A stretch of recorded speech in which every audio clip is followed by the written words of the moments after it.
You're listening to The Lowdown, a podcast inspired by the creative people in the bass making community. I'm Frankie.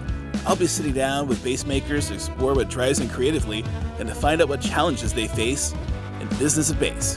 Let's find out what it's all about. Let's get The Lowdown.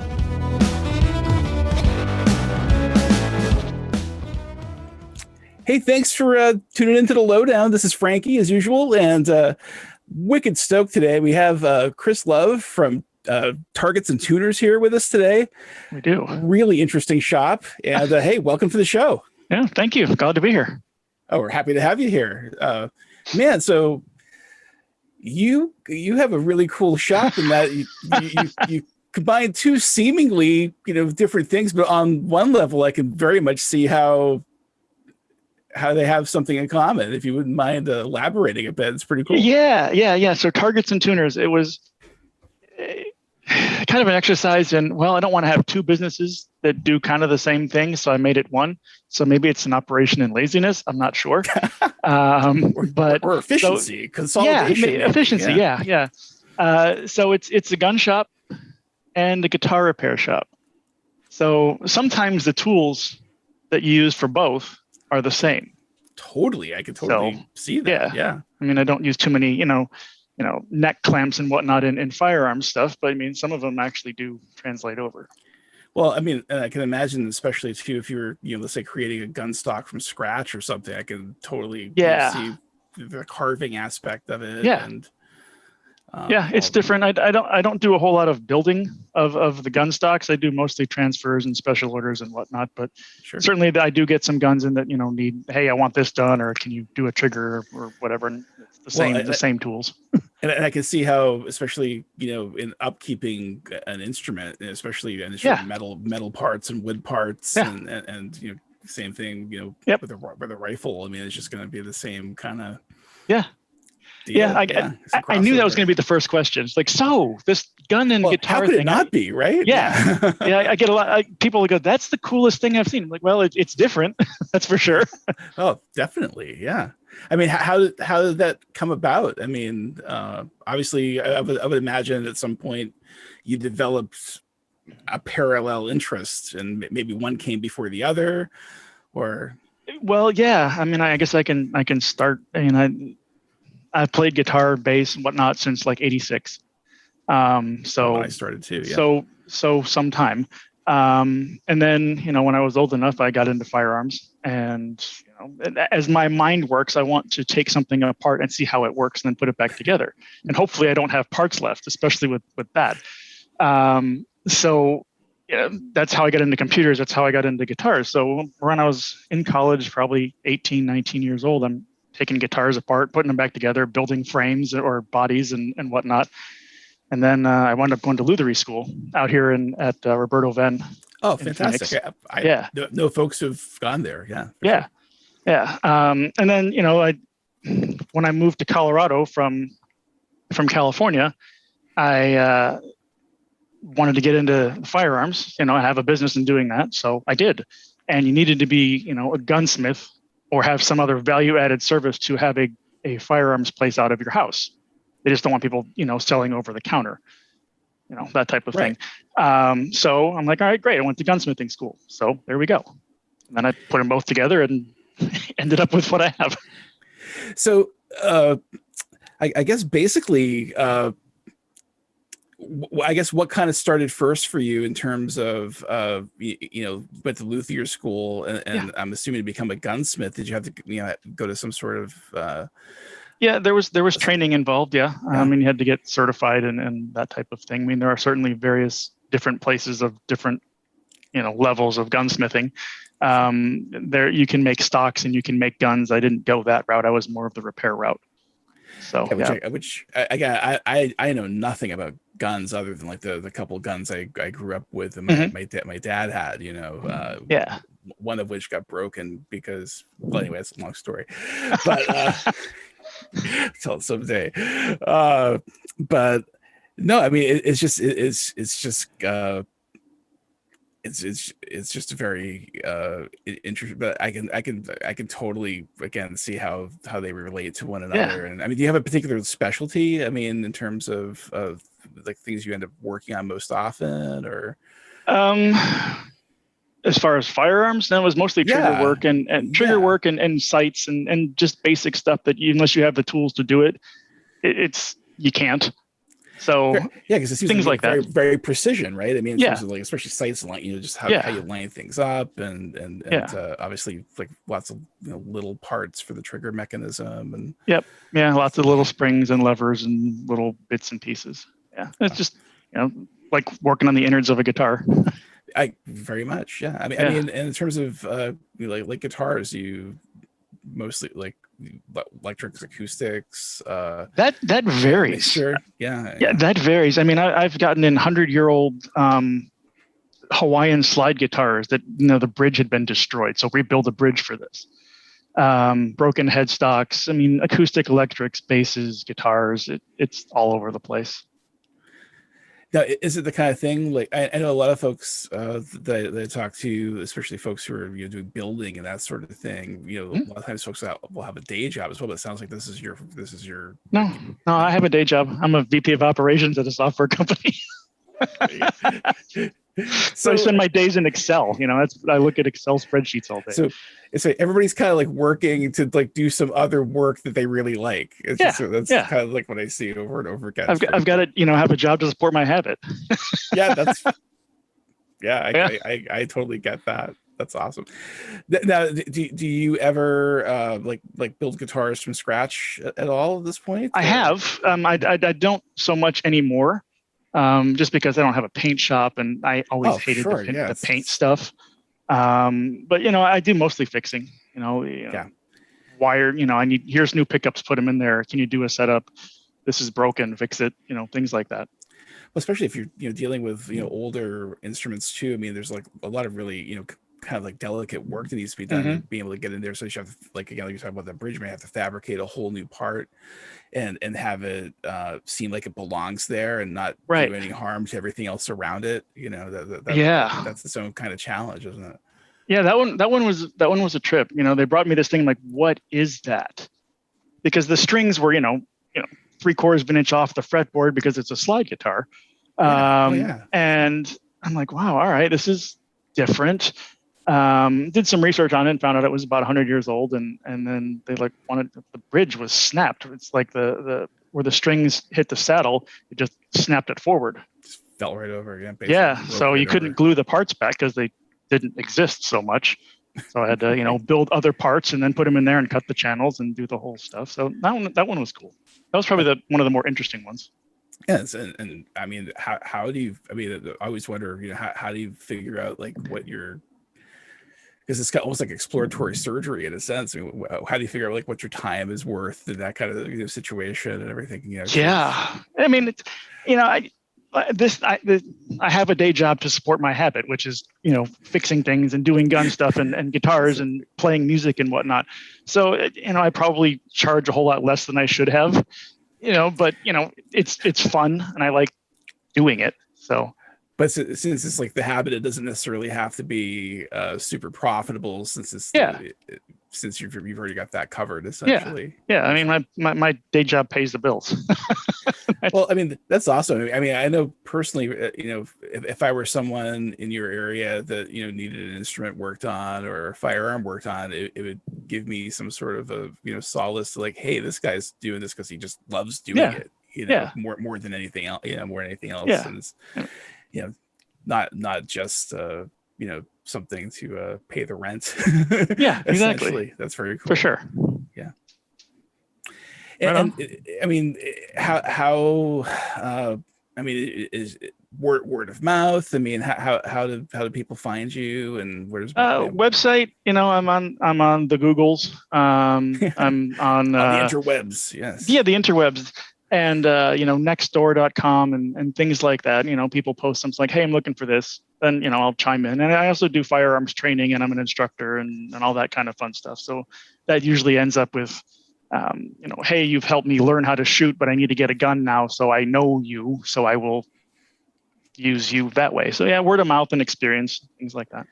Yeah, and honestly, I mean, like, I know nothing about firearms or what's entailed, even though I have there's there's kind of a military background in my family, but not for me personally, you know. So, but obviously, you know, just like somebody could get a guitar instructor, they can, you know, you need a firearms instructor. It makes total sense. Usually one can be more dangerous than the other. You know? So you need a good one in both places. So yeah. The end result is you probably end up buying a lot of gear that you don't necessarily really need. Oh, I've got more gear. I came from a house that had a basement, and basements aren't really a thing out here. So, I mean, what is like a typical? I mean, obviously, I would imagine. I was looking on your site, and it looks like you sell certain things too, in terms of. Would you mind elaborating on that a bit too, in terms of? Yeah. I have, you know, deals with a couple manufacturers, you know, Bartolini and EMG and whatnot, and I'm a dealer for them. Like what is it, Tusk, company that makes Tusk. The nuts. Graphtec. Yeah. So, you know, I can get a lot of those things and get them at, you know, dealer prices, and then, you know, people want them, I can sell them. Aguilar is the same thing. Yeah. So, especially being a repair guy, I mean, having access to a quality nuts just makes all the sense in the world. Yeah. Being able to get them directly from them. Absolutely. Yeah. And pickups, and it's some instruments, but I deal very, very rarely in full instruments. It's mostly the parts and the pieces that go into repairs that I do. And I'm assuming you must sell accessories and things for the other side of the business as well. Yeah. I mean, if somebody wants something, I can usually get it. Like things like lock boxes and. Oh yeah, you know. I mean, I'm just trying to guess what they. Yeah. Like let's say I got a hold of you. I was like, hey, I want to purchase a 9mm. I want to learn how to use it, and then when I get all like certified and legal, that sort of thing, you know, how does that go? Basically, how does it go? It's like, well, okay, if you know what you want, perfect. Then I can find it and order it. If you want to build your own, I can, you know, like people build a lot of AR-15s. That's interesting. So yeah. So I can get all the parts for that. And you mean you need an FFL like myself to receive the receiver, the piece that holds the trigger. For rifles, because that's the part with the serial number on it. Cool. Yeah, that's the only piece. I mean, everything else you can order on your own, but I get them at a better price. So interesting.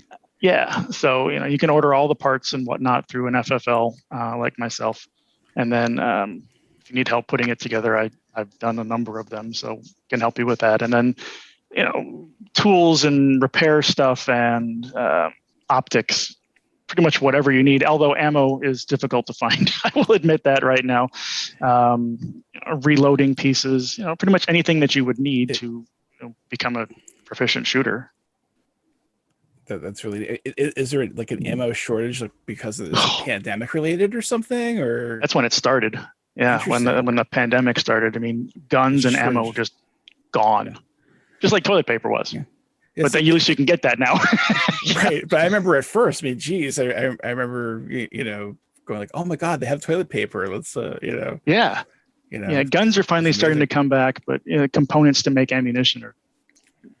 Yeah. I've been on wait lists for 18 months. Haven't seen it. And I wouldn't even have, you know, because I don't ever really think about firearms. So I wouldn't even have assumed that was. It wouldn't have crossed my mind, but obviously, you know, being on the instrument side of things, you know, gosh, like getting certain parts have just been impossible. I mean, I mean, I've got, you know, what, 3 sets of pickups and 2 Aguilar preamps on order from you guys, and it's like, we'll get them. Well, sometime. I mean, we're out of modules. I've got like orders lined up, and I've got no modules, you know. And we went. I mean, normally we have a ton of modules, and you know, we're ordering them way in advance. And you know, obviously, you know, the modules are made, you know, somewhere in the Far East to their specifications, you know, and that's been true of everybody else who makes, you know, module based preamps as well. In fact, there's a couple other companies we deal with who have the modules, but they just don't seem to really have the free man hours to be able to put them to, you know, put preamps together. So we've actually started you know, wiring up, you know, let's say somebody wanted a Nordstrand or a Bartolini. We don't have the pre-wired version of it, but we do have the modules and all the parts, so we can wire those up too, you know, just because those companies don't seem to have the time to be able to do that. Mm-hmm. They're just like, they got so far behind, especially all those, the California companies, and most of the companies we deal with are in California or New York, and they all got shut down for pretty extended periods of time. And, get parts coming from overseas. It's just, I don't know if we'll ever get caught up, It's just yeah. I got an email just this morning. It's like, yeah, your stuff's still on order. We'll let you know when it gets here. Thanks for letting me know. Yeah. Cool. Just as long as it's still coming. Is there anything in terms of your business that you want to expand in the future? Is there any aspects of it that you want to grow or do differently? I mean, if I could have a brick and mortar shop where I would, have that would be awesome. But again, getting stuff to do that right now isn't super easy. And, having an inventory of hundreds of thousands of dollars worth of guitars and whatnot, that's sitting there. Yeah. Yeah. I mean, I enjoy the repair part. I mean, you can only sell so many, Squire Strats and go, well, there's another Squire Strat and this one's blue. Ooh, so, the vintage instruments, while they are vintage, they don't thrill me as much as like old guns. It's like, I don't. Okay, great. Yeah, here's a 1940. I don't care. I mean, cool. Yeah, I'll look at it and go, that's neat. But it's not something that I want for me. But yeah, I'll work on them. Sure, all day. But it's not, it doesn't excite me. Yeah, I could kind of see I could imagine that just like I can almost like see the wheels moving where like, the whole like, looking at a firearm and it's like just thinking about how everything is, how the mechanism is and everything. I mean, can you think of a firearm that like what's the coolest thing you think you've worked on in terms of oh god I mean maybe you can't narrow it down to one and why? Boy, I don't I mean it's a machine. I mean, like, do you have to work on? Do you ever get like vintage, like older kind of firearms to work on as well, or is it mostly? It's mostly the modern stuff, because the old stuff is the old stuff, and you don't usually put modern stuff in it. Fair it's enough. Like you don't get this World War II gun. You don't go put a new trigger in it, like the new fancy super light trigger. You just don't. But people will get a new Glock or a new rifle. It's like, hey, can you put the new trigger in it, or can you put the new sights on it? Because these, I don't like them. It's stuff like that. Just like you buying pickups for your guitar, your bass. Like, cool, I want to change the sound. That's right. You're basically changing things to suit that person's particular style and their needs, essentially. Yeah. I mean, of the however many bass guitars I have laying around here, there isn't a one of them that hasn't been jacked with and one usually multiple ways, and it's of course this is how it comes stock. Great. Well, I want it to do what I want it to do. That's right. Yeah, absolutely. See, and I was just kind of like thinking like maybe because obviously you get a vintage instrument, and especially depending on how long it's been, like how it is, the longer they sit, it's almost like every 6 months that goes by, they're just like continually missing adjustments. It's just getting worse and worse and worse. And I would think that might be the same for, like, let's say, I don't know, maybe like you get like a 1940 something Ruger, whatever, or what, whatever, like what kinds of things would you need to do to that to kind of, in terms of like cleaning, just making sure it's moving correctly. Yeah. Cleanings, you need to make sure that there's no rust and the barrel's not getting pitted. And when you pull the trigger and it goes bang, it doesn't go, explode on you, things like that. Yeah. And that ends poorly usually. But I'm more interested, if someone brings me a vintage guitar, that's more interesting to me than a vintage gun, Yeah. It's just me. But I get more vintage type guitars than I do vintage guns. So in some sense, where there's like a common thread between them, part of the reasons you like these two things are probably a little bit different. So maybe that's why the modern thing, the modern firearms appeal to you, whereas maybe the vintage instruments appeal to you. And even though because they're just kind of the modern instruments, I mean, they all have a story for sure. I mean, they've done what they've done, but for me, I like the newer technology and how things have changed. And I like the modern sound. I mean, like the whole, 1960s, 70s Ampeg sound doesn't work for me. It's gotcha. Yes, it's classic. And yes, it is the example of what that music is. It's just not what works for me.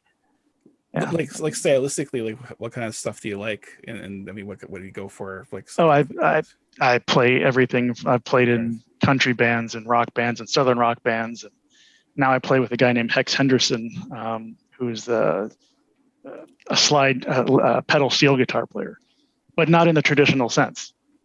You think of slide guitar, you think of country and that type of stuff, but he does like Black Sabbath and Van Halen and Rush and stuff like that on the slide guitar.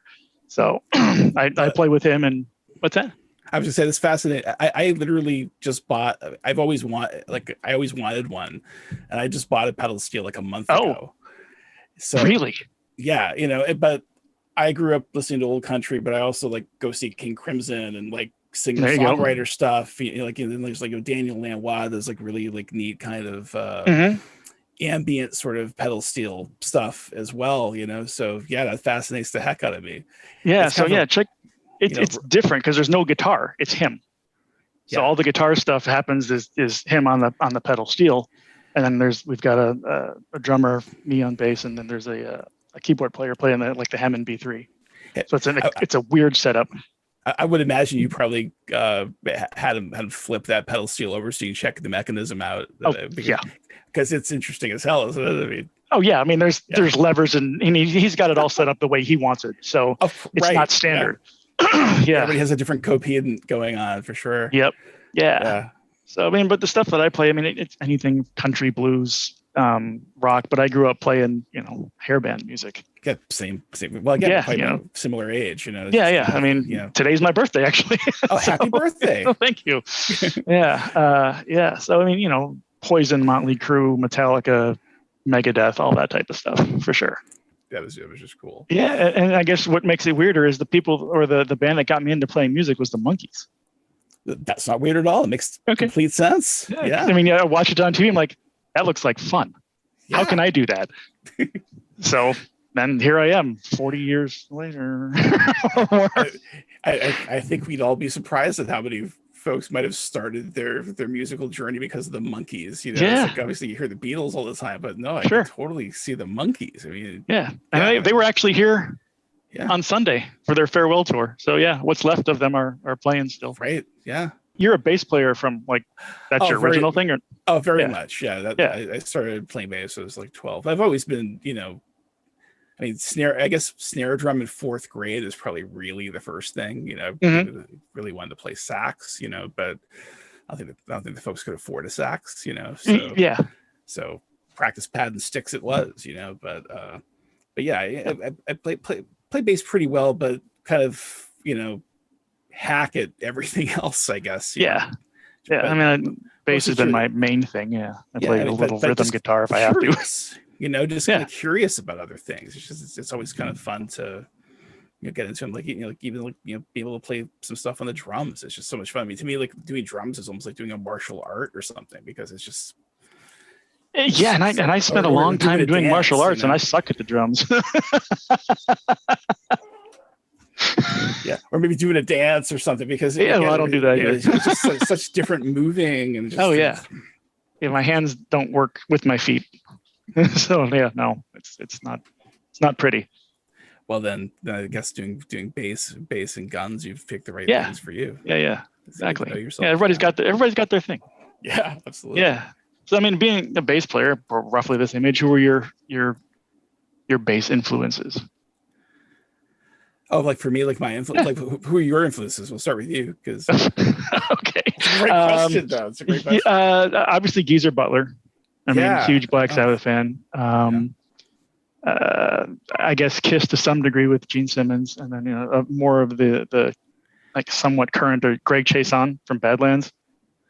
Oh yeah, monster. Yeah, Billy Sheehan, but I mean Billy Sheehan. I saw Badlands open for AC/DC like back in. Oh, cool. Whatever. I don't even know if I was old enough to drive back then, but no. Yeah, I saw them. They were the main act back in the day when I saw them. Billy Sheehan is Billy Sheehan. Obviously the Wootens. I mean, those type of guys, but I don't play like that. But that being said, though, find that there's like usually a certain, I mean, there's just something about the instrument and the approach to the music, like the supportive role, but also kind of having to kind of take everything everybody else is doing into consideration, to basically form, whatever part would make the most sense for the song. I think there's just a certain something that about people who decide to become bass players that lead you down that path. I guess this is a very different approach. I mean, like it's almost like what you don't play, is just as important as what you do. For sure. I mean, we're muting most of the time. I mean, depending on how many strings you have, it's mostly four strings is 75% muting, usually. Exactly. Yeah, I mean, when I was playing in Colorado, we played, Southern rock and original stuff and things like that, and we got enough where we were on Pandora and all that kind of thing, but we played out quite a bit, and we had our own sound, kind of. We call it the mountain music, or something to that effect. I'm not sure what type of genre you'd call it. It was kind of rock, kind of Southern rock, kind of a little bit country, but yeah, I pulled from, as you do as a bass player, you pull from everyone you've heard. You're like, I like how they did this. Yeah. Or even the stuff you don't like is an influence in a sense. I mean, sure. I need to not do that. Yeah, absolutely. Yeah. Yeah. And even sometimes, maybe you listen to something that it might be out of the realm of what you normally listen to, and you go, geez, that's a freaking killer bass line, Yeah. You just don't expect it, in a particular context or whatever. There was a pop song that I heard, and that's certainly not my genre, but like, that's a cool bass line, and come to find out that it wasn't actually bass. It was what he played on a key. Yeah, it was a synth. Yeah. Cool, but I want to learn how to play that on bass. Oh yeah, I mean, there's so many cool synth bass parts, like like Billie Jean, and there's like all this kind of stuff. Yeah. I mean, just a lot of sense. It's while that isn't my genre, they do have some pretty good grooves in some of that stuff. I mean, Rage Against the Machine and Audio Slave, Tim Comfort, amazing. Yeah. Oh yeah. But those bands couldn't be much more different. Either same, basically the same members, plus minus one guy. It's just amazing how different that is. Yeah. I mean, if I could be in a tribute band, it would be those two. And he's cool too, in that like he's got that mystery distortion box that that he made himself, that he won't ever like tell anybody what's in there, and he just has a cool approach to how he with his multiple amps and everything, just how he kind of designs his tone, basically. So the thing is, it was kind of dawning on me about, like, you were talking, got to jump all over the place, but what's interesting to me is that I run into this a lot, because obviously, like, not all guitar techs have the same I guess, like, background or expertise, whereas let's say you go to an auto mechanic, they might have to become, like, ASC certified or something. So, or like if you go to a doctor, there's certain kind of, governing bodies with that kind of stuff. It was kind of dawning on me with, like, with the firearms thing. There's, like, someone can buy all the parts, just like if you were to buy a, let's say, like a bass kit, but it'd be like being able to buy a bass kit, but then they'd have to come to you to buy the pickups, because the pickups were, like, they have the string numbers, regulated, right? Exactly. That's interesting to me, the fact that just the in terms, because I've seen some technicians like mess up some things, but I've also seen some technicians who do amazing finish work, or like they'll be, they'll have a certain focus, but but something that seems maybe simpler, even they might not have any clue. They only have to deal with it when they have to deal with it, that it becomes right. Like, oh God, I don't know how to do this particular thing. But obviously with something like they could potentially kill you like a firearm, then you need to have a certain kind of provable level of expertise, you know? Yeah. I have all my fingers. I mean, that's good. That's a good start. Fingers are nice. I guess if you think about like the ways an electric guitar could kill you, we can certainly get electrocuted, you know, in the wrong circumstances. You know, maybe a string breaks and takes out an eye, sure, or something. I mean, I don't know if you've ever seen a string break on an acoustic guitar, and actually, I had a friend had like it actually like made like a little tiny hole in the top of the guitar. You know, just usually the hole in my arm or my hand where it snaps and catches you. So I guess if you're lucky, it gets you in the hand instead of like putting a hole in the top of your guitar, or the other way around. You know, one thing I like to say when I teach the firearms classes, you like to end the day with the same amount of holes you started the day with. And again, it goes for both things. It does. Yeah. That's fantastic. Do people like ever? I guess that's where I was going into is because of the regulation involved. Can you work, like, let's say somebody like mail you something to work on and you mail it back? You probably can't do that, right? There's maybe depends on what it is. I got right. So yeah, some things, yes, not others. I mean, guitar stuff, yeah, you can mail me whatever. Fair enough. But I mean, some of the firearm stuff, no. You know, suppressors and whatnot, that tends to not be.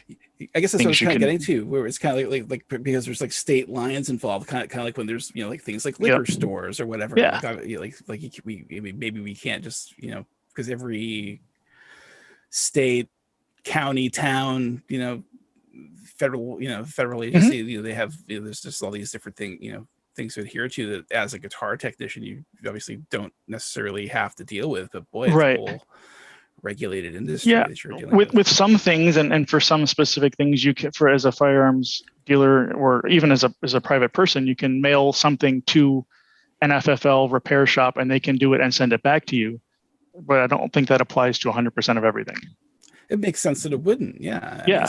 But again, like you're saying, like with the trigger mechanism part of it, I mean, maybe like obviously, like if you're the only one who can get that and then put it together for somebody, then it makes sense. You wouldn't just be able to mail that willy-nilly to whoever. Yeah. Basically. Yeah. There's a lot of regulation regarding the firearm stuff. Way more than. Do you have to like? Do your licenses run out? Do you have to do like whatever licensing you have to have like kind of like keep up with it? One of them runs out every year. The other one is every 3 years. So because I do suppressors and full auto stuff too. So that's a separate license on top of the regular. Interesting. Yeah. So basically, you gotta like really. I mean, ultimately, I mean, you could get in trouble if something lapses. I mean, it's just, lots of it. So yeah. So you don't mess around with the 3-letter bureau or 4-letter bureau names.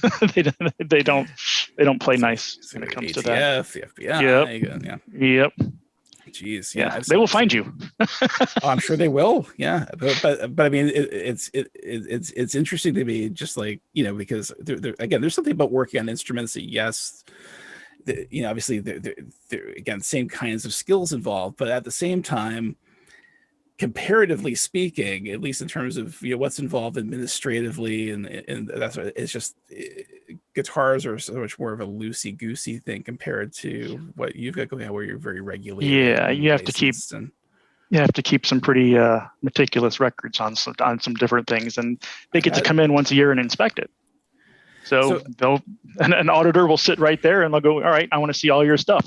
Plop, and they'll go through it. Like I would imagine you'd have to keep track of anytime you sell something potentially to somebody, like who bought what and that sort of stuff. Yeah, serial numbers and model numbers, because there's, you know, what happens when there's a crime with the firearm. They find out, they find the gun and they go, oh, Smith & Wesson. They'll call Smith & Wesson. All right, where to go? Here's a serial number, and they'll say, well, it went to this wholesaler, and then they'll call them and say, where to go?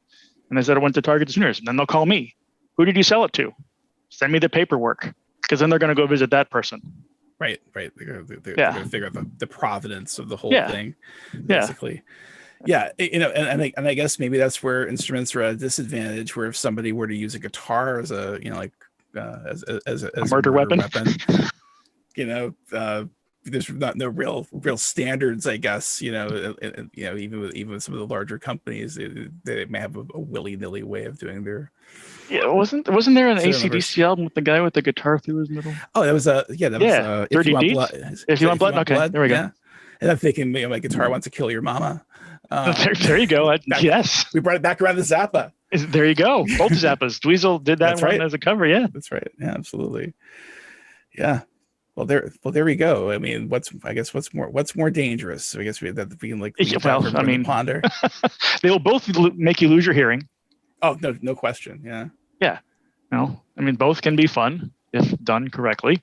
Just like there was the Cheech and Chong movies. Like, you realize they'll pay us not to play because of the the noise stuff. So, if we go back into the luthier thing. I mean, I started off, I wanted to be a guitar tech.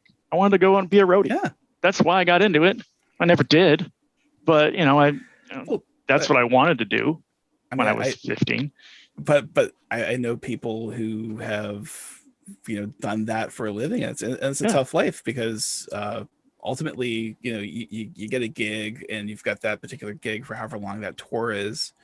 Mm-hmm. And maybe usually what ends up happening is while they're on that tour, there are other technicians who are have another tour lined up with another artist right after that, so they'll kind of somehow they end up filling everything in, and then they to a point where they end up basically teching for the same half dozen or so people at the time, and it might be really varied. Like one person I know, like they're doing they might be the guitar tech for Jared Leto one minute, and then they're doing like Emmylou Harris or somebody like the next, and it's all over the map. But yeah, and COVID didn't play nice with that either. No, that's for sure. I mean that's the thing. I mean, it's just like there's a lot of really, obviously, some of the bigger artists can deal with that, people who already have a savings or whatever, but boy, I mean, I'm sure there's a lot of front of house guys, lighting people, just guitar techs, you name it, who musicians, musicians, right, musicians who are, don't necessarily aren't Elton John or for sure. Yeah, I mean, it's like if you can't, especially considering the record companies basically take pretty much all the profits, and like you only really most merch made. Yeah, exactly. It's all merch, and if the record company gets any of that, geez, a whole hell of a lot left at that point. But I mean that's their bread and butter basically, is a lot of times bands aren't making anything except for the merch. It's just but, self-publishing. Yeah, absolutely. Yeah, it's a thing. Yeah, but luckily it looks like people are back to playing again and stuff. It's definitely nice to get out and see a couple of shows. It was good to be in a venue again. Yeah. Tell you what, we've covered the gamut. This has been a lot of fun. We have. Nice. Well, it was a pleasure meeting you, Chris. If I can ever help thank you as well. Just shoot me an email, and I'm happy if there's anything that you need and can't get a hold of. If maybe by some bizarro chance we happen to have it, I'm happy to help. So, well, thank you. This was fun. Yeah, this was a great time. Yeah, I didn't know where this is going to go today. That's part of the fun of it for me. Just like, hey, get to go. I'm going to go have a conversation with a cool guy, and hey, here we go. Awesome, man. Well, you take care. Cool. It was a real pleasure. Yeah, you as well. Awesome. Thanks. Have a good one. You too. Take care. Thank you so much. We're super excited. Frankie and I are working really hard on putting these things together, and we just need to get some love out there. Thanks for listening.